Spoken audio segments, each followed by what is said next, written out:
Hello everyone. आज के video lecture में हम बात करेंगे class 11th chapter number 9 mechanical properties of solid.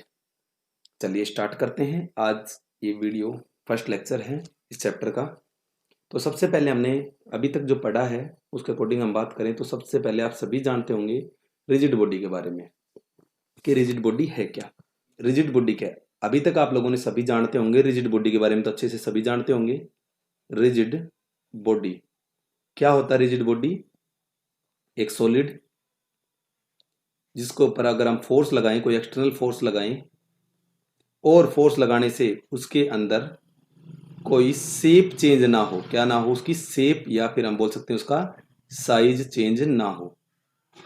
बात समझते हो इस बात को कि अगर किसी बॉडी के ऊपर हम फोर्स लगाएं, किसी सॉलिड के ऊपर, और उसकी शेप या साइज चेंज ना हो तो वो कहलाती है रिजिड। अब फोर्स कौन से की बात कर रहे हैं? उस फोर्स को हम बोला करेंगे, आज से एक वर्ड याद करना, एक्सटर्नल फोर्स बोल रहे हैं ना, हम इसको एक्सटर्नल फोर्स बोल रहे हैं। इसका एक नया नाम आज से याद कर लो, उसको हम बोलेंगे डीफॉर्मिंग फोर्स। क्या बोलेंगे? डीफॉर्मिंग फोर्स। देखो नाम से ही पता लग रहा है, डीफॉर्म मतलब एक ऐसा फोर्स जो क्या कर देगा, फॉर्म को चेंज कर देगा। अभी तक हमने जो पढ़ा था ये डेफिनेशन बिल्कुल गलत है, क्योंकि जब प्रैक्टिकली अगर हम जाते हैं, अगर हम प्रैक्टिकली बात करें प्रैक्टिकल की, तो अगर हम इस पे कोई फोर्स लगाते हैं, डिफॉर्मिंग फोर्स लगाते हैं, क्या लगाते हैं? डिफॉर्मिंग फोर्स, या हम इसको बोल सकते हैं एक्सटर्नल फोर्स, तो क्या होता है? तो आंसर है उस बॉडी की शेप भी चेंज होती है और साथ में उसका साइज भी चेंज होता है। क्या चेंज होता है? साइज भी और शेप भी।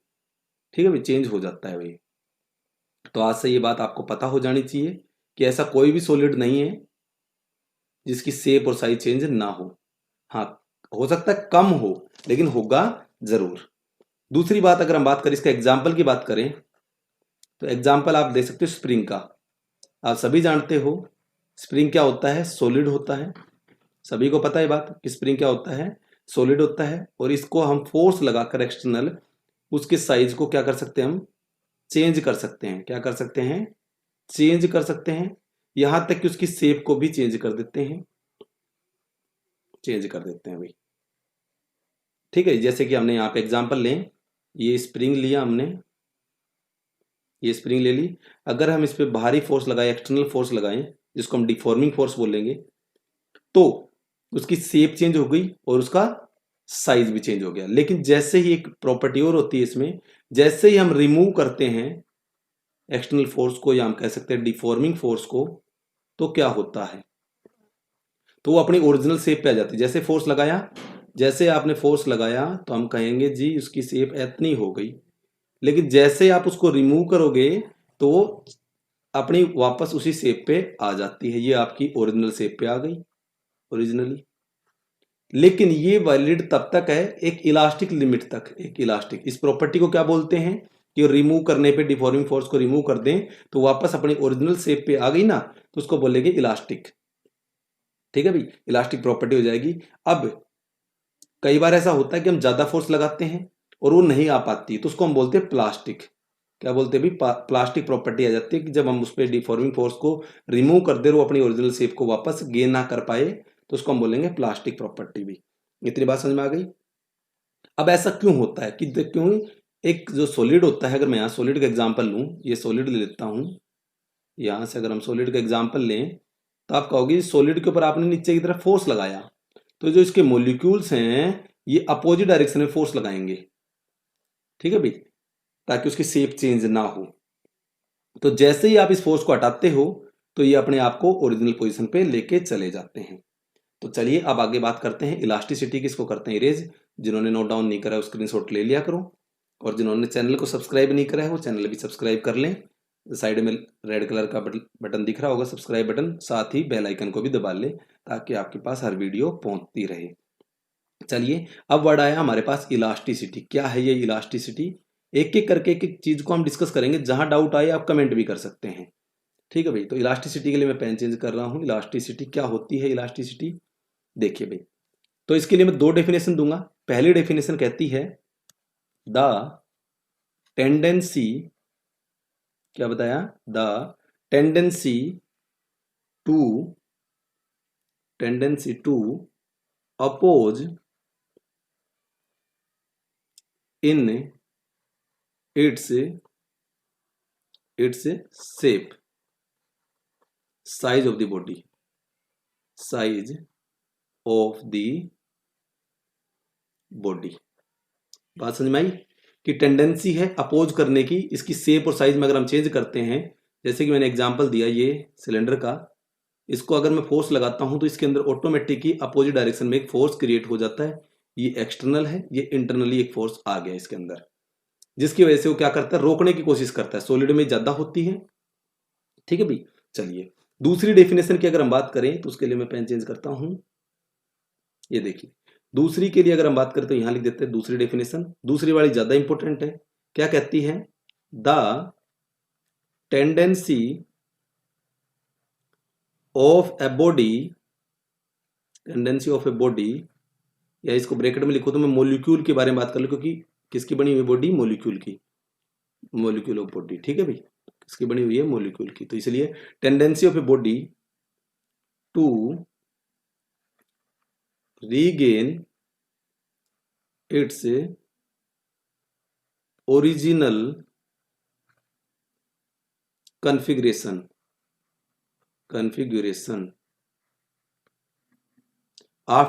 after removal of deforming force. अभी जो बात कर रहे थे इसी के बारे में बात कर रहे थे हम, कि जैसे ही हम रिमूव करेंगे डिफॉर्मिंग फोर्स को, डिफॉर्मिंग का मतलब जो फॉर्म को चेंज कर दे, तो वो अपनी टेंडेंसी होती है कि वो अपने आप को वापस ले जाती है अपनी ओरिजिनल पोजीशन पे। अब यहां से एक वेरी इंपॉर्टेंट क्वेश्चन आता है, क्या आता है वो देखिए। क्वेश्चन कहता है, हमारे पास पहला क्वेश्चन, आप भी कमेंट करके बता सकते हो, स्टील और रबड़, दो हमें अलग अलग चीजें हैं, दो मटेरियल अलग अलग, दोनों सॉलिड हैं, विच इज मोर इलास्टिक। क्योंकि देखो अभी तक हमने पढ़ा कि सॉलिड की शेप को चेंज नहीं कर सकते, जो पढ़ा था वो गलत है। अगर हम फोर्स लगाएंगे, डिफॉर्मिंग फोर्स लगाएंगे तो चेंज होगा। तो इसलिए रबड़ भी एक सॉलिड है। कई बच्चे मेरे से क्वेश्चन पूछते रहते थे कि सर आप बताते हो 9th के अकॉर्डिंग की बात करें कि सॉलिड की शेप को चेंज नहीं कर सकते, तो रबड़ क्या है, तो रबड़ भी एक सॉलिड में ही आता है, स्प्रिंग भी एक सॉलिड में ही आता है। तो आपसे पूछा गया है कि दोनों सॉलिड है, अब ये इनमें से इलास्टिक कौन सा है, तो कुछ बच्चे आंसर देंगे रबड़, कुछ देंगे स्टील। तो इसका आंसर आप कमेंट बॉक्स में कमेंट कर सकते हैं। अब आप लोगों ने कर लिया होगा कमेंट, आई होप। तो मैं इसका आंसर दोनों तरीके से देना चाहूंगा। पहला कि the tendency of opposite shape of the body, कि ये एक टेंडेंसी होती है जिससे कि वो अपोज करती है अपने शेप को रोकने के लिए, तो वो सबसे ज्यादा किसमें होती है, स्टील में। तो आप आंसर बताओगे स्टील, इस पहली डेफिनेशन के अकॉर्डिंग। बात समझ में आ रही है, क्योंकि आप सभी को पता है स्टील होता है, उसके मॉलिक्यूल ज्यादा अट्रैक्शन फोर्स होता है, जिसकी वजह से वो क्या करते हैं, अपोज कर पाएंगे स्टील के अंदर। स्टील के मॉलिक्यूल की अगर हम बात करें तो इस प्रकार से वो उनके बीच में एक फोर्स होता है, वो जाने नहीं देंगे। तो ज्यादा अपोज कौन करेगा, आपको पता है, स्टील। दूसरी tendency of a body to regain original configuration after removal, यानी कि आपने एक स्प्रिंग का एग्जाम्पल लेते हैं या रबड़ का एग्जाम्पल लेते हैं, जैसे फोर्स को रिमूव करते हो वो अपने ओरिजिनल शेप पे आ जाता है, तो यानी कि इसके अकॉर्डिंग आपका आंसर आ जाएगा रबड़। अब बोलोगे सर क्या दोनों डेफिनेशन सही है, और दोनों डेफिनेशन सही है तो दो आंसर हम कौन सा करें, तो इसका राइट आंसर होगा, वो आपको बता देता हूं मैं, उसका राइट आंसर आपके सामने है स्टील। आप बोलोगे सर इसका मतलब तो ये डेफिनेशन राइट रही, तो आंसर है भाई राइट तो है, ये भी और ये भी दोनों डेफिनेशन राइट है, लेकिन ज्यादा मोस्ट इंपोर्टेंट डेफिनेशन ये है ज्यादा, क्योंकि ये एनसीईआरटी की डेफिनेशन है, एनसीईआरटी बोलती है इस डेफिनेशन को। तो फिर आंसर आपने रबड़ क्यों नहीं दिया, एनसीईआरटी के अकॉर्डिंग तो रबड़ है।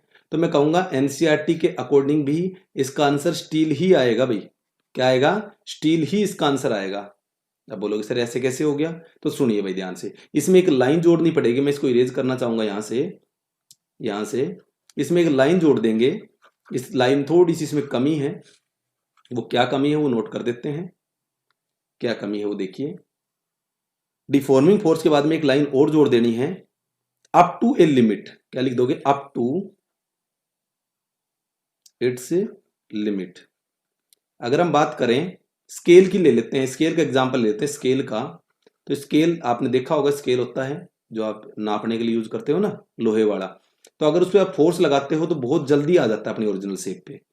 तो यानी कि इस बात से आपको यह भी पता लग गया कि स्टील होता है वो ओरिजिनल शेप पे बहुत जल्दी आता है। लेकिन अगर इसको ज्यादा मोड़ दोगे स्टील के स्केल को तो क्या होगा, तो आंसर वो मुड़ जाएगा, फिर वो वापस नहीं आ पाएगा। तो इसीलिए हमने लिख दिया अप टू ए लिमिट। तो जो भी इलास्टिक प्रॉपर्टी होती है वो एक लिमिट तक होती है, उसके बाद में वो काम है नहीं करता है। हाँ, रबड़ की लिमिट थोड़ी आगे जाके है। रबड़ का जो ब्रेकिंग पॉइंट है उसके बारे में जब ग्राफ में डिस्कस करेंगे तो और अच्छे से बता देंगे। तो ठीक है भाई, तो रबड़ जल्दी आ जाता है और स्टील भी जल्दी आ जाता है, लेकिन स्टील बहुत जल्दी आएगा। अगर स्टील को मैं यहाँ से देखूंगा, स्टील बना दिया, स्टील का जो स्केल है, अगर मैं इस पे यहाँ से फोर्स लगाता हूँ तो बहुत जल्दी ये अपनी ओरिजिनल शेप पे आ जाएगा यहाँ पे, जैसे आपने फोर्स लगाया। हाँ, ज्यादा मोड़ दोगे तो ये नहीं आ पाएगा। तो एक लिमिट तक अगर आप इसको मोड़ते हो तो अपने ओरिजिनल शेप पे रबड़ से भी पहले आएगा। इसलिए इसका आंसर दोनों डेफिनेशन के अकॉर्डिंग क्या रहेगा, स्टील रहेगा। आई होप आपको ये चीजें क्लियर हो रही होंगी। अब बात करते हैं लिमिट की। तो बता दी आपको, जहां बॉडी को डिफॉर्म करने की बात आ रही थी कि एक लिमिट तक डिफॉर्म करना है, और इस लिमिट को बोलेंगे इलास्टिक लिमिट। क्या बोलेंगे, इलास्टिक लिमिट, जिस लिमिट तक आपको मोड़ना है। चलिए इसको करते हैं रेज, स्क्रीनशॉट ले लिया होगा। अब बात करते हैं, अब मॉलिक्यूल को दिखाते हैं कैसे। देखिए कोई भी बॉडी है, अब कैसे दिखाएंगे, ये देखो ये बॉडी है। ये आपको बॉडी दिख रही होगी। होता क्या है, इसको हम दिखाते हैं स्प्रिंग से दिखा रहे हैं मॉलिक्यूल को आपस में, एक दूसरे का जो इंटरमोलिकुलर फोर्स है किससे दिखा रहे हैं, स्प्रिंग से दिखा रहे हैं। मैं स्प्रिंग से दिखा रहा हूँ, एनसीईआरटी भी स्प्रिंग से दिखाती है। इनके बीच का जो फोर्स है उसको आप देख सकते हो यहाँ से, ये लगा लो, ये लगा लो यहाँ से।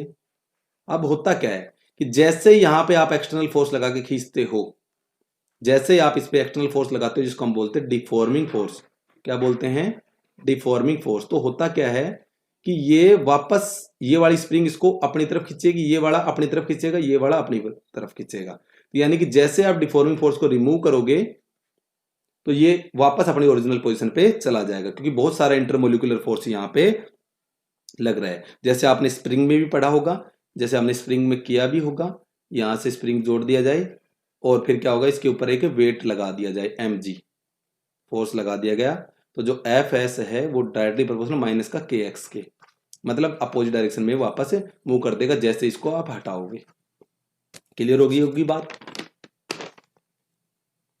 तो अपने को ये बात समझ में आ गई होगी कि जो डिफॉर्मिंग फोर्स होता है, क्या, जो डिफॉर्मिंग फोर्स होता है जिसको हम दूसरा नाम क्या बताया, एक्सटर्नल फोर्स, वो उसी से क्या क्रिएट हो रहा है, रिस्टोरिंग फोर्स क्रिएट हो रहा है, जिसको हम बोलेंगे रिस्टोरिंग फोर्स। अब एक नया वर्ड सुन लेना, रिस्टोरिंग फोर्स। और ये किसकी वजह से आया, तो आपको बता दिया मैंने, इंटर मोलिकुलर फोर्स की वजह से आया। इंटर मोलिकुलर फोर्स की वजह से कि रिस्टोरिंग फोर्स आ गया, और इसी वजह से इलास्टिसिटी की प्रॉपर्टी आती है। इंटरमोलिकुलर फोर्स या रिस्टोरिंग फोर्स की वजह से कौन सी प्रॉपर्टी आती है, इलास्टिसिटी की प्रॉपर्टी आती है। चलिए एक ग्राफ और रिप्रेजेंट कर देते हैं। ये ग्राफ आपको एनसीईआरटी की बुक में तो नहीं मिलेगा, लेकिन फिर भी हम आपको समझा देते हैं। चलिए स्टार्ट करते हैं। यहां एक ग्राफ दिख रहा है आपको। अगर इस ग्राफ की बात करें तो इसमें एक लाइन और दिखा देता हूं मैं, यहां से एक लाइन और खींच देता हूं। यहां से देखिए होता क्या है कि ग्राफ कुछ इस प्रकार से दिख रहा होगा आपको। ये ग्राफ है पोटेंशियल एनर्जी का, पोटेंशियल एनर्जी का ग्राफ है, और ये है आर का, यानी कि इंटरमोलिकुलर डिस्टेंस दिखाता है मॉलिक्यूल के बीच में। इंटर मोलिकुलर डिस्टेंस दिखाता है, आर है इंटरमोलिकुलर डिस्टेंस। इंटरमोलिकुलर मतलब दो मॉलिक्यूल के बीच की दूरी। तो ये ग्राफ कुछ इस प्रकार से बनेगा, ऐसे करके आएगा और ऐसे करके जाएगा, इस प्रकार का ये ग्राफ आएगा। क्या शो करता है, तो आपको बता देता हूं मैं कि इस सिस्टम स्टेबल कब माना जाता है। सबसे पहले मैं आपसे क्वेश्चन पूछूंगा कि सिस्टम स्टेबल कब माना जाएगा। यहां लिख देता हूं सिस्टम स्टेबल। तो सिस्टम आपका जो स्टेबल होगा वो कब होगा, वो होगा जब पोटेंशियल एनर्जी क्या होगी, मिनिमम होगी। क्योंकि जो आप एनर्जी लगा रहे हो खर्च करने में, एक स्प्रिंग को जो आप फोर्स लगा रहे हो बाहर की तरफ खींच के, उसकी जो एनर्जी है वो किस में स्टोर हो रही है भाई, किस में हो रही है, आपकी एनर्जी की फॉर्म में स्टोर हो रही है। जो फोर्स है वो किसकी फॉर्म में हो रहा है? एनर्जी की फॉर्म में स्टोर हो रहा है। कौन सी एनर्जी? पोटेंशियल एनर्जी की फॉर्म में। तो जहां पोटेंशियल एनर्जी मिनिमम होगी वो कंडीशन कहलाएगी स्टेबल की कंडीशन कहलाएगी। तो ये जो एरिया है ये पॉजिटिव का एरिया है, ये नेगेटिव का। तो सबसे कम जो पोटेंशियल एनर्जी वो इस पोजीशन पे है, यहां सबसे कम पोटेंशियल एनर्जी है, नेगेटिव में है। ठीक है भाई। तो यहां पे हम कह सकते हैं कि स्टेबल सिस्टम है, यहां पे आपका स्टेबल है जब आपकी पोटेंशियल एनर्जी मिनिमम है। और जैसे ही आप इसको कम या ज्यादा करते हो, और ये जो डिस्टेंस होगी ये वाली, इसको बोलेंगे हम आर नोट। ये जो डिस्टेंस है यहां से लेकर यहां तक, इसको बोलेंगे आर नोट। तो जो भी मैंने आपको मोलिक्यूल्स दिखाए थे, इनके बीच की जो स्प्रिंग दिखाई थी, ये आर नोट है एक मोलिक्यूल से दूसरे के बीच की। जैसे ही आप आर नोट से कम या ज्यादा करते हो तो पोटेंशियल एनर्जी कम या ज्यादा हो जाती है। ठीक है भाई। तो ये बात आपको समझ में आनी चाहिए कि कम या ज्यादा क्यों हो जाती है, जिसकी वजह से हमें वो ओरिजिनल पोजीशन पे आना चाहता है। तो इस पोजीशन पे चलिए अब आगे चलते हैं। अगला टॉपिक ग्राफ समझ में आ गया होगा। स्ट्रेस के बारे में बात कर लेते हैं। वेरी इंपॉर्टेंट टॉपिक आज का, स्ट्रेस। स्ट्रेस क्या है? स्ट्रेस आप कई बार बोलते हो कि मम्मी एग्जाम का स्ट्रेस है, पापा एग्जाम का स्ट्रेस है, इस तरह के वर्ड यूज करते हो कि ये स्ट्रेस है, स्ट्रेस है। स्ट्रेस का मतलब क्या है? तो हम लिखेंगे द इंटरनल, इसकी डेफिनेशन लिख देता हूं मैं, आप नोट डाउन कर लेना। The internal restoring force, the internal restoring force per unit cross section, per unit cross section area या sectional area, cross sectional area. भाई ये बात ध्यान करनी है भाई। ठीक है, क्रॉस सेक्शनल एरिया यानी कि जो रिस्टोरिंग फोर्स लगेगा पर यूनिट एरिया। देखिए कैसे, जैसे कि फॉर एग्जांपल के लिए यहां क्या करा हमने कि सॉलिड को, ये सॉलिड है, एक सरफेस है, और इसको हमने एक सॉलिड को बांध दिया यहां पे। तो क्या होगा, हमने क्या करा, इसको फोर्स लगाया एक्सटर्नल, एक्सटर्नल जिसको हम डिफॉर्मिंग फोर्स भी कहते हैं, एक्सटर्नल फोर्स लगाया। अब क्या है कि ये इसके अंदर जो पार्टिकल हैं ये क्या करेंगे, ये अपोजिट डायरेक्शन में एक फोर्स लगाएंगे जिसको हम क्या बोलेंगे, एफ आर, यानी कि रीस्टोरिंग फोर्स लगाएंगे। तो इस कंडीशन में मूव नहीं कर रहा तो हम कह सकते हैं कि जो रीस्टोरिंग फोर्स है, रीस्टोरिंग फोर्स मूव नहीं कर रहा, तो जो रीस्टोरिंग फोर्स है वो किसके बराबर है? आंसर है एफ एक्सटर्नल, यानी कि इसका एक नाम और दिया डिफॉर्मिंग फोर्स। क्या नाम दिया भाई? डिफॉर्मिंग फोर्स, इसके बराबर है अगर ये मूव नहीं कर रहा तो इसको शॉर्ट फॉर्म में लिखो तो एफ आर इजिकल टू में एफ एक्सटर्नल। इस प्रकार से हम कह सकते हैं कि इस कंडीशन में अगर ये मूव नहीं कर रहा तो स्ट्रेस के बारे में बात हो रही थी। इस कंडीशन को हम स्टेबल इक्विलिब्रियम भी बोलते हैं, स्टेबल इक्विलिब्रियम। इक्विलिब्रियम, स्टेबल का मतलब तो आप समझ ही गए कि मूव नहीं कर रहा। इक्विलिब्रियम का मतलब जब नेट फोर्स क्या हो जाए, जीरो आ जाए। नेट फोर्स क्या आ गया, जीरो आ जाए तो हो गई इक्विलिब्रियम की कंडीशन। बिल्कुल क्लियर हो गई, हो गया कि अगर आपका ये फोर्स जितना लग रहा है उतना ही ये लग रहा है तो दोनों कंडीशन में बराबर हो गई। बात समझ में आ गई। अगर स्ट्रेस को रिप्रेजेंट करना हो तो कैसे, सिग्मा से रिप्रेजेंट करते हैं और हो जाएगा रिस्टोरिंग फोर्स अपॉन में एरिया। एरिया कौन सा? Cross section area. ये जो एरिया बनेगा, ये वाला एरिया, ये वाला एरिया, ये वाला area, area of cross section, ये आपका एक फॉर्मूला बन गया। ठीक है, तो sigma is equal to F R upon में एरिया। ये बात याद रखनी। अगर यूनिट की बात करें, यूनिट की बात करें तो बड़ा ही आसान है इसकी यूनिट बनाना। फोर्स की एसआई यूनिट क्या होती है? न्यूटन। एरिया की क्या होती है? Metre square. तो इसकी एसआई यूनिट हो जाएगी न्यूटन पर मीटर स्क्वायर, ये यूनिट हो जाएगी। डायमेंशन फॉर्मूले की बात करूं तो एम मास इंटू एक्सेलरेशन होता है ना, L T minus two upon में एल टू होता है।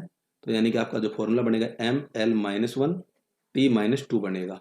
इस प्रकार से आप स्ट्रेस की डायमेंशनल फॉर्मूला भी नोट डाउन कर सकते हो। कैसी क्वांटिटी है तो इसको बोलेंगे स्केलर क्वांटिटी है, स्केलर क्वांटिटी को बोलेंगे इसको, या आपको बोलना पड़ेगा टेंसर क्वांटिटी। क्या बोलना पड़ेगा? टेंसर।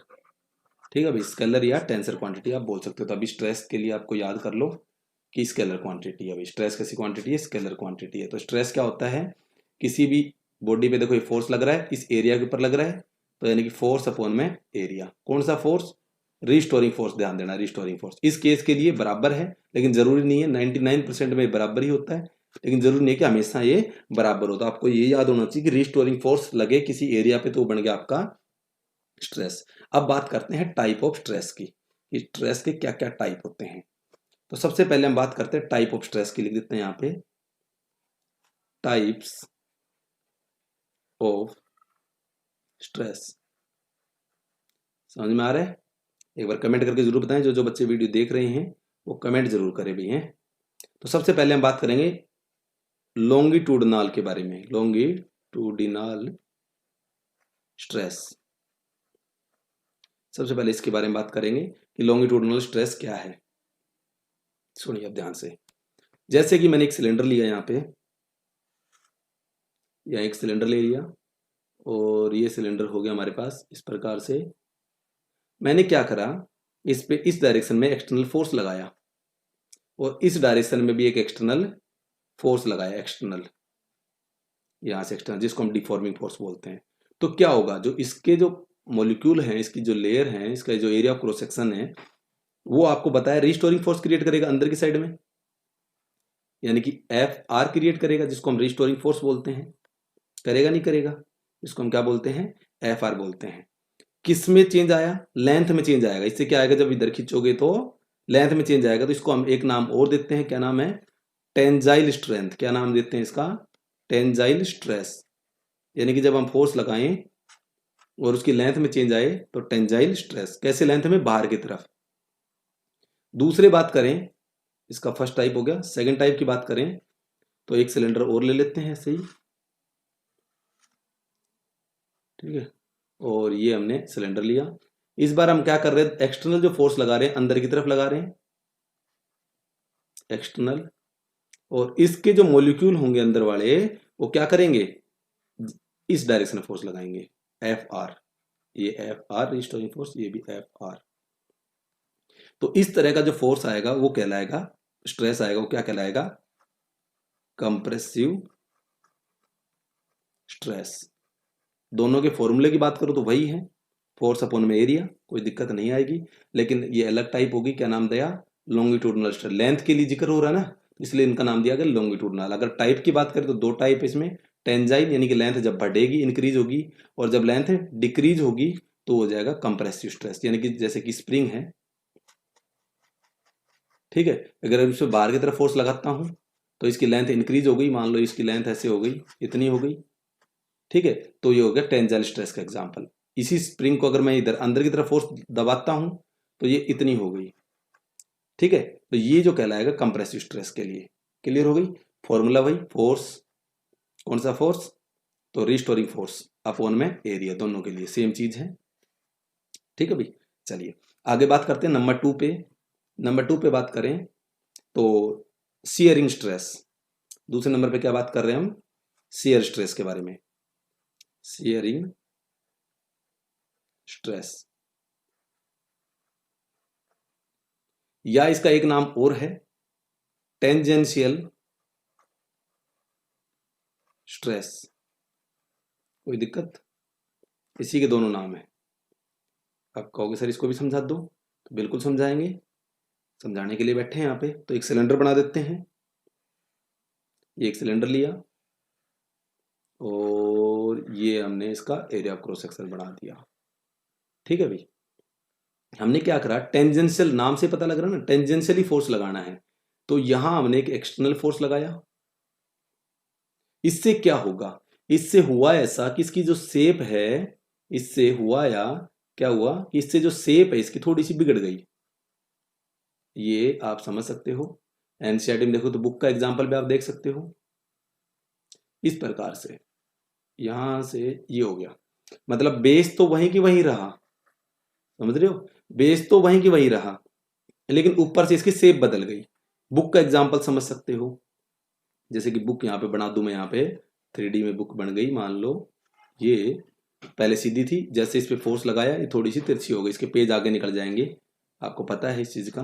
बुक का एग्जांपल देख सकते हो, फोर्स लगा के उस कंडीशन में जो आया वो कहलाएगा शियरिंग स्ट्रेस या टेंजेंशियली स्ट्रेस। फॉर्मूला वही रहेगा, फोर्स, लेकिन यहां ध्यान देना है जो फोर्स कौन सा लेना है, जो टेंजेंशियली फोर्स हो वो लेना है, अपॉन में एरिया, फॉर्मूला वही है फोर्स अपॉन में एरिया, लेकिन फोर्स कौन सा लेना है, टेंजेंशियली वाला लेना है। कौन सा, टेंजेंशियल फोर्स लेना है, जो टेंजेंशियल लगेगा, ये वाला फोर्स एक्सटर्नल।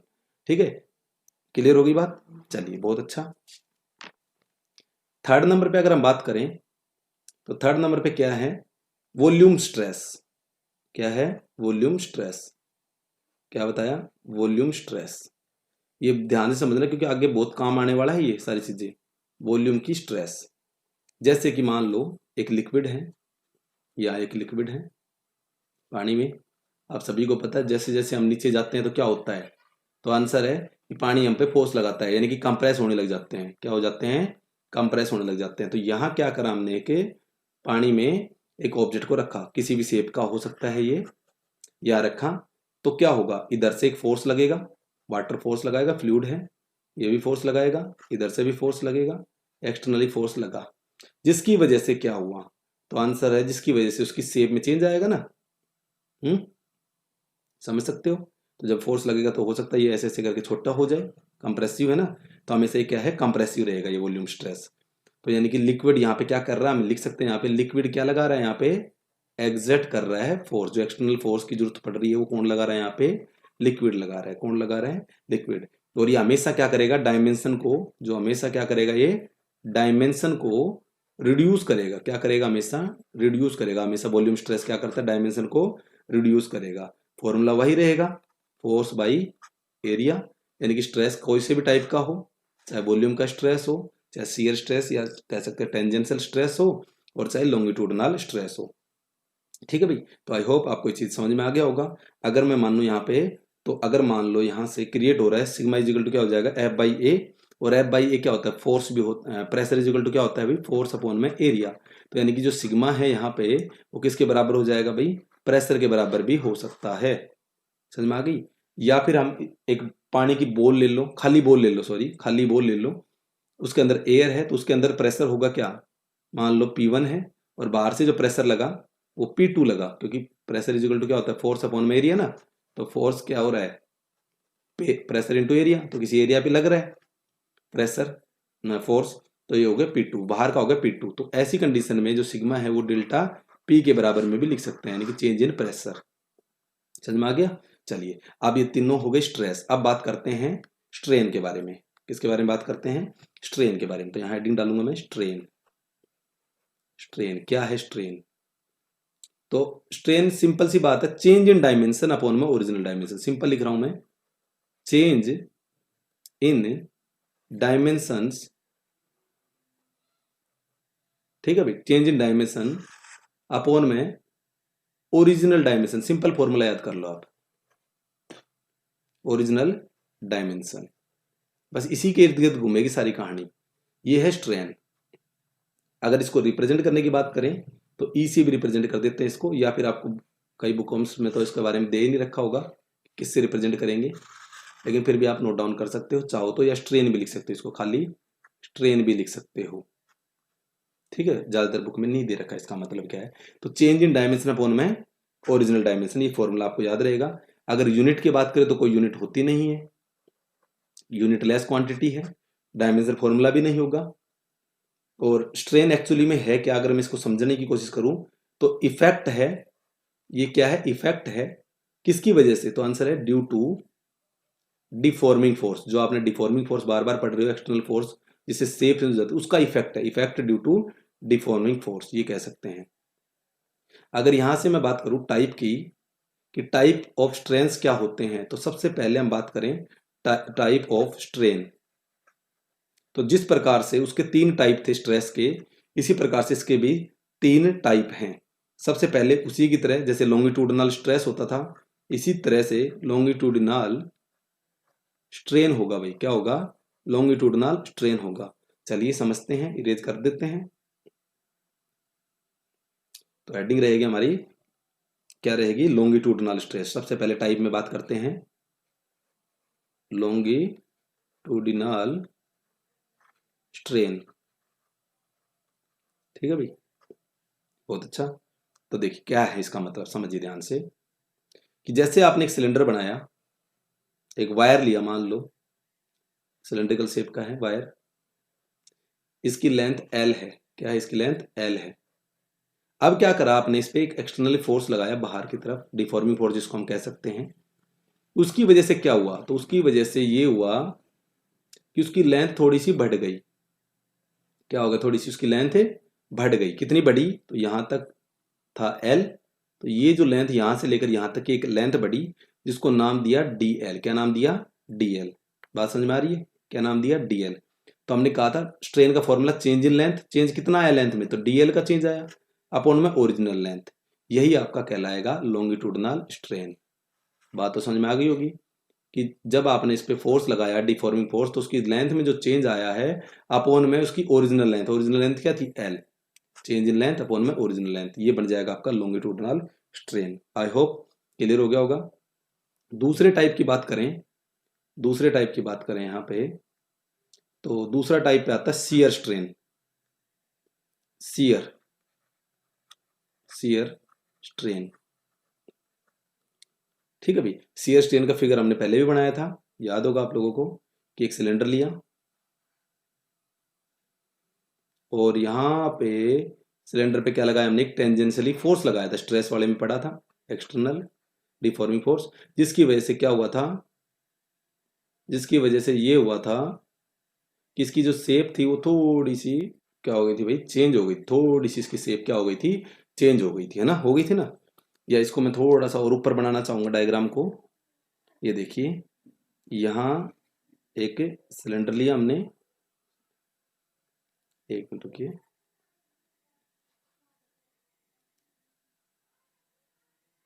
एक सिलेंडर लिया यहाँ पे और उसके अंदर हमने क्या लगाया कि फोर्स लगाया। फोर्स लगाने से उसके अंदर क्या आ गया, थोड़ा सा चेंज आ गया, ये आपका चेंज आ गया। तो कितने का चेंज आया, तो आप कहोगे सर कितने का चेंज आया, मतलब ये चेंज आया, डेल्टा एक्स का चेंज आया, इस लेंथ में चेंज आया, डेल्टा एक्स बहुत छोटा चेंज आया और लेंथ उसकी थी L। तो E कितना हो जाएगा, आप बोलोगे सर चेंज इन जो भी लेंथ में चेंज आया वो अपॉन में ओरिजिनल लेंथ, ये हो गया, ये इसका फॉर्मूला हो गया। बात समझ में आ गई, A is equal to delta X by L. दूसरी बात अब इसमें समझें, तो डेल्टा एक्स बाई, अगर ये स्मॉल थीटा है तो ये एक बात और याद रखना, ये एंगल की भाषा में अगर हम बात करें तो ये क्या, थीटा डिस्प्लेस हुआ है ना अपनी पोजीशन से, तो याद रखना कि साइन थीटा अप्रोक्सीमेटली इक्वल होता है थीटा के, और टेन थीटा भी फिजिक्स में बहुत ज्यादा यूज करेंगे, टेन थीटा भी अप्रोक्सीमेटली यूज होता है थीटा के। तो हमारे पास देखो डेल्टा एक्स बाई एल, यानी थीटा तो ये परपेंडिकुलर हो गया और परपेंडिकुलर अपॉन में ये हो गया बेस, तो यानी कि किसका फॉर्मूला बनता है, टेन थीटा का, किसका बनता है, टेन थीटा का फॉर्मूला होता है डेल्टा एक्स बाई एल। दोनों को कंपेयर करवाएंगे तो हम ये भी कह सकते हैं कि ये टेन थीटा किसके बराबर है, थीटा के बराबर है, डेल्टा एक्स बाई एल। ठीक है भाई, बात समझ में आ गई। तो ये भी एक बात ही है, इसको भी ध्यान रखना आपको। और ये क्या है, शियर स्ट्रेन के बराबर है, ई को रिप्रेजेंट कर सकते हैं हम इसको डेल्टा एक्स बाई एल, क्योंकि परपेंडिकुलर अपॉन में ये क्या है, परपेंडिकुलर, ये क्या है बेस, तो टेन थीटा, और फॉर स्मॉल एंगल के लिए थीटा भी लिख सकते हैं। तीसरे नंबर पे बात करें तो वो होता है वॉल्यूम स्ट्रेन। वॉल्यूम स्ट्रेन, अब ये क्या हुआ, वही पानी वाला एग्जांपल है कि पानी है, आप समझ सकते हो, ठीक है, और उस पानी के अंदर क्या है, एक ऑब्जेक्ट रखा हुआ है, ऑब्जेक्ट रख देते हैं, जैसे कि किसी भी शेप का हो सकता है, ये लो कोई भी शेप का बना दिया हमने, और इस पे क्या लगेगा, फोर्स लगेगा, इस डायरेक्शन में भी फोर्स लग रहा है, इधर से भी फोर्स लग रहा है, इधर से भी फोर्स लग रहा है, ठीक है, जिसकी वजह से क्या होगा, इसका साइज क्या होगा, छोटा हो जाएगा, मैंने बताया था आपको पहले भी, इसका साइज क्या हो जाएगा भाई, छोटा हो जाएगा, ये लो छोटा हो गया। पहले जो था साइज था वो था V, और अब चेंज आ गया किसका, डेल्टा V का। तो यानी कि मैं कह सकता हूँ वॉल्यूम स्ट्रेन क्या हो जाएगा, डेल्टा V बाई V, बड़ी आसानी समझ में आ जाएगा। हाँ, एक बात याद रखना कि माइनस लगाना, क्योंकि हमेशा वॉल्यूम डिक्रीज होता है और आंसर हमें लाना है प्लस में, इसलिए हमेशा वॉल्यूम को डिक्रीज हो रहा है तो वहां पे हम पहले ही माइनस लगा देंगे, ताकि जो रिजल्ट आए हमारा वो कैसा आए, पॉजिटिव आए। क्लियर होगी बात, चलिए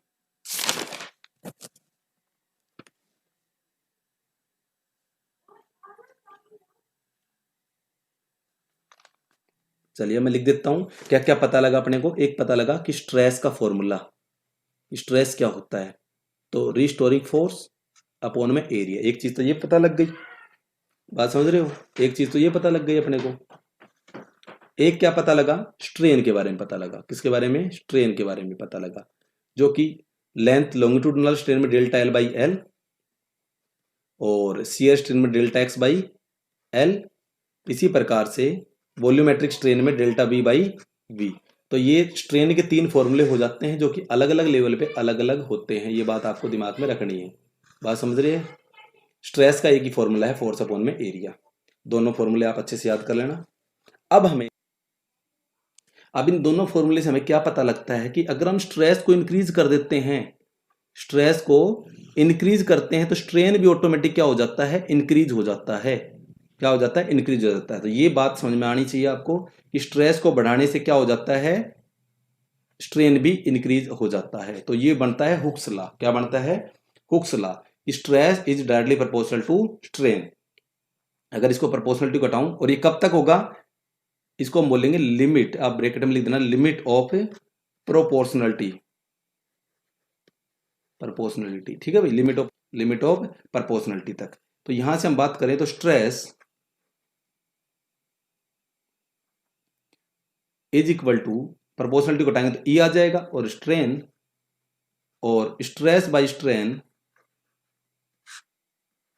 स्ट्रेन किसके बराबर होगा, तो ई के बराबर होगा। ई क्या है यहाँ पे, is known as modulus of elasticity. क्या बोलेंगे, याद कर लेना, मॉडुलस ऑफ इलास्टिसिटी। एक नया वर्ड और आ गया, मॉडुलस ऑफ इलास्टिसिटी, या इसको बोलेंगे प्रॉपर्टी ऑफ मटेरियल। क्या बोलेंगे इसको, property of material, property of material. बात समझ में आ गई? तो ये बात ध्यान रखनी है। मतलब ये लिमिट तक की काम करेगा कि stress is directly proportional to strain. कब तक होगा, तो ग्राफ बनाऊं मैं यहाँ पे, तो यहां लिख देता हूं मैं स्ट्रेस, और यहां लिख देता हूं स्ट्रेन। स्ट्रेन तो कब तक, एक लिमिट तक। तो एक लिमिट तक यहां तक देखो दोनों बढ़ रहे हैं, बराबर बढ़ रहे हैं। स्ट्रेस जितना बढ़ेगा उतना ही स्ट्रेन बढ़ेगा भाई। ठीक है, बाकी ग्राफ को पूरी तरह से अगली क्लास में समझाएंगे। अब हमें क्या पता लगा मॉडुलस ऑफ इलास्टिसिटी ई के बारे में। अब इसके भी टाइप के बारे में डिस्कस कर लेते हैं। तो जो सबसे पहला टाइप है मॉडुलस ऑफ इलास्टिसिटी का, वो है Young's modulus of elasticity. Young's modulus of elasticity, elasticity. और कमेंट करिए, जितना आप कमेंट करोगे, लाइक करोगे, शेयर करोगे वीडियो को, उतने ही जल्दी आपके लिए नेक्स्ट वीडियो भी आएंगे भाई। ठीक है, तो याद रखना है, जितनी जल्दी आप करोगे, इन चीजों को सपोर्ट करोगे, उतना ही अच्छा आपको कंटेंट देने की कोशिश करेंगे। यंग मॉडुलस को रिप्रेजेंट करते हैं गामा से, और वो होता है longitudinal stress upon longitudinal strain. Longitudinal strain, देखो फॉर्मूला क्या था, मॉडुलस ऑफ इलास्टिसिटी का फॉर्मूला तो याद ही होगा आपको। क्या था, स्ट्रेस अपॉन में स्ट्रेन। स्ट्रेस अपॉन में स्ट्रेन, यही था ना फॉर्मूला मॉडुलस ऑफ इलास्टिसिटी का, ई से रिप्रेजेंट कर देते हैं। लेकिन अब अलग टाइप का पढ़ रहे हैं, type of modulus of elasticity पढ़ रहे हैं, तो उसमें सबसे पहले नंबर पे आया यंग्स मॉडुलस ऑफ इलास्टिसिटी, जिसको गामा से रिप्रेजेंट कर रहे हैं। किसे रिप्रेजेंट कर रहे हैं, गामा से। और इसका फॉर्मूला बनेगा लॉन्गिट्यूडिनल स्ट्रेस अपॉन में स्ट्रेन। ठीक है भाई, स्ट्रेन है, सॉरी स्ट्रेन है, ध्यान देना, लॉन्गिट्यूडिनल स्ट्रेन। क्लियर हो रही है? चलिए अब बात करते हैं, यंग मॉडुलस किसकी बात कर रहा है, लेंथ के बारे में बात कर रहा है। जैसे कि हमने फिगर बनाया था, याद करिए, लॉन्गिट्यूडिनल की बात कर रहे हैं तो लेंथ में, जैसे कि हमने यहां से लगाया, फोर्स लगाया एफ एक्सटर्नल, इसकी लेंथ थी एल। जैसे इस पे फोर्स लगाया, क्या हुआ, इसकी लेंथ को इंक्रीज हो गई। क्या हो गई, इंक्रीज हो गई। कितनी इंक्रीज हो गई, फोर्स लगाया आपने, कितनी इंक्रीज हो गई, तो देखो यहां से देखिए, तो ये हो गया यहां तक डेल्टा एल। याद होगा ना आपको। तो लॉन्गिट्यूडिनल स्ट्रेस का फॉर्मूला क्या हो जाएगा, स्ट्रेस की तो बात करूं तो मैं फोर्स बाई एरिया हो गया। लॉन्गिट्यूडिनल स्ट्रेस तो कहा था ना, स्ट्रेस तो किसी भी टाइप का फॉर्मूला ही रहेगा। अपॉन में स्ट्रेन, देखो स्ट्रेन में क्या है, तो बताया था चेंज इन लेंथ लॉन्गिट्यूडिनल के लिए अपॉन में ओरिजिनल लेंथ। तो इसको सोल्व करोगे तो क्या आ जाएगा, F by A into L upon में डेल्टा एल। ये आपका गामा का फॉर्मूला बन गया, यानी कि यंग्स मॉडुलस का फॉर्मूला बन गया। वेरी इंपॉर्टेंट फॉर्मूला है, याद कर लेना। दूसरा टाइप की बात करें तो आता है शियर स्ट्रेन। दूसरे नंबर पे बात करें हम तो पढ़ेंगे शियर स्ट्रेन के बारे में, तो पढ़ाई था आपने। तो इसी प्रकार से शियर मॉडुलस ऑफ इलास्टिसिटी। ठीक है भाई, तो स्ट्रेस अपॉन स्ट्रेन का फॉर्मूला याद ही है आपको। चलिए अब इसको रिप्रेजेंट करेंगे जी से। किससे रिप्रेजेंट करेंगे, जी से रिप्रेजेंट करेंगे, और इसका फॉर्मूला भी वही होगा, स्ट्रेस अपॉन में स्ट्रेन है ना, तो क्या हो जाएगा इस बार, shear stress upon shear strain. जिस लैंग्वेज में उसी लैंग्वेज में आंसर लिख रहे हैं। अब शियर कहाँ लगता है, आपको समझाया था कि जब ऐसे एक बॉडी है उसकी टेंजेंशियली जब फोर्स लगता है तो उसकी जो शेप होती है क्या हो जाती है, वो चेंज हो जाती है। तो ये आपको बताया था डेल्टा एक्स और ये था L, delta X by L आपको याद भी होगा स्ट्रेन के लिए। और फोर्स की बात करें तो वो तो सेम ही है, फोर्स बाई एरिया अपॉन में डेल्टा एक्स बाई एल हो ही जाएगा। तो यानी कि फॉर्मूला निकल के आएगा एफ बाई ए इंटू में एल बाई डेल्टा एक्स। बात समझ में आ रही है। और इजिकल टू लिख देता हूँ जी। तो हमारे पास ये फॉर्मूला तैयार हो गया है किसके लिए, शियर मॉडुलस ऑफ इलास्टिसिटी के लिए। क्लियर हो गई। आज का लास्ट टॉपिक और बचा है 3rd नंबर पे, बल्क। बल्क नाम से पता लग रहा है ना, वॉल्यूम की बात आ रही है, मॉडुलस ऑफ इलास्टिसिटी, इलास्टिसिटी। ठीक है भाई, इसको हम रिप्रेजेंट करेंगे बीटा से, और वही वॉल्यूम की बात आ गई तो volume stress upon volume strain. एक एक चीज धीरे धीरे पढ़ा रहा हूं, कोई दिक्कत आए स्पीड बढ़ानी हो तो भी बता देना, स्पीड और इंक्रीज कर देंगे। तो स्ट्रेस का फॉर्मूला तो वही एफ बाई ए, और आपको याद ही होगा पानी भरा हुआ था इस प्रकार से, और इसमें एक बॉडी कोई भी शेप की डाल दी गई थी तो उसका वॉल्यूम था वी, लेकिन फोर्स लगने की वजह से उसका वॉल्यूम में चेंज आएगा डेल्टा वी। तो जो स्ट्रेन का फॉर्मूला होता था वॉल्यूम स्ट्रेन का, याद होगा आप लोगों को, delta V by V volume strain का। ठीक है, तो अपॉन में डेल्टा वी वी अपॉन में वी, तो सोल्व करेंगे तो क्या आ जाएगा, एफ अपॉन में A into delta V by P. Minus का निशान आएगा ही आएगा तो यहाँ माइनस आ जाएगा, तो यानी कि बीटा इज इक्वल टू आ गया माइनस का एफ वी अपॉन में ए डेल्टा वी। ठीक है भाई, तो ये बात आपको समझ में आ गई होगी। या फिर हम बताएं, ये आपके पास फॉर्मूला तैयार हो गया। इसके अलावा आप ये भी लिख सकते हो कि beta is equal to minus का पी वी अपॉन में डेल्टा वी। अब बोलोगे सर ये पी कहाँ से ले आए, तो फोर्स अपॉन एरिया क्या होता है, प्रेशर होता है। तो यानी कि ये फॉर्मूला भी आपके पास बन सकता है। तो आई होप आपको वीडियो समझ में आ गया होगा। अगला वीडियो इसका सेकंड पार्ट आएगा इसी चैप्टर का, और ये चैप्टर खत्म हो जाएगा। ठीक है, तो अगर आपको सेकंड वीडियो चाहिए तो नीचे वीडियो के कमेंट बॉक्स में जाइए और कमेंट करिए कि सर सेकंड वीडियो बना दो, तो आपको बना देंगे। जो देखते हैं कितने बच्चे इंटरेस्टेड है उस हिसाब से हम ये वीडियो बनाएंगे। चलिए मिलते हैं नेक्स्ट वीडियो में। हाँ, चैनल को सब्सक्राइब नहीं करा तो जरूर कर ले, साइड में जो सब्सक्राइब बटन दिख रहा है जरूर करें भी। ठीक है, चलिए मिलते हैं नेक्स्ट वीडियो में, तब तक के लिए नमस्कार, thank you and have a good day.